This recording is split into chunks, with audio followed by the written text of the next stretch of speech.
you know how they always talking about, you know, the defenses are so much better. No one plays defense. Like it's a lot harder to move your feet than the hand check. If you're hand checking, you have to move your feet less often because you could control somebody. Just like Mm-hmm. when you're playing pickup ball and you're hand checking someone, because that's what we do when we play pickup ball. But when you get in the actual game, you can't just put your hands on someone. That's why people get blue pass all the time because you got to move your feet more. Like I said, put LeBron James in the 80s or 90s and let him hand check. No one would be able to move. You can't Like hand check LeBron. like He's 260. How you like gonna hand check? Derrick Rose said he couldn't even move when LeBron was guarding him, and he wasn't even hand checking him. And Derrick Rose about the quickest NBA player who ever played. The dude was lightning quick, and he could barely move with LeBron. Imagine if he was a hand checking him, he would just push him to the corner. Exactly.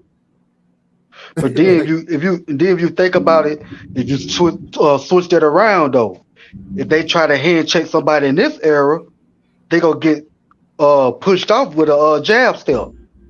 All that because these guys can dribble better. They can do a lot more than that. Exactly. Yeah, and you know what? The thing about what Brandon just said about putting your hands on people and pick up and then playing like in professional or at least in organized basketball where there's referees.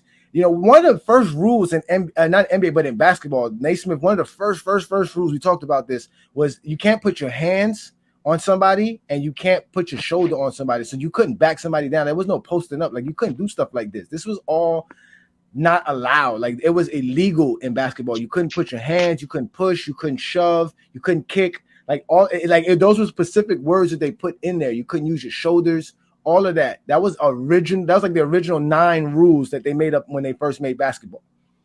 And it was like that. It was like that until 1976 when they added hand checking because they were afraid of the ABA players dunking all over the white NBA players. Yeah. It was true though. It was true because like Brandon said, if you can't play defense right, you can't move your feet, you can't stay in front of somebody. What do? You push them, you hand check them.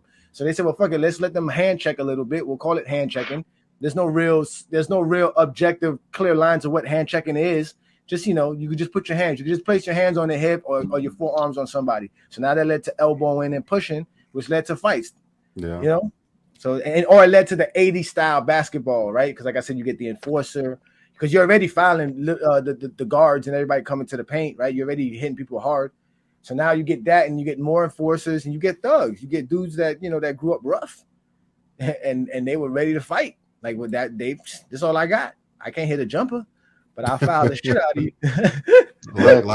like Charles Oakley, how he said Giannis wouldn't be able to do nothing today. I mean, in the 80s, he will be a bench player or something. Get the fuck out of here. Crazy hell. Please show me the 7-footer that's going up the court dribbling as fast as Giannis does.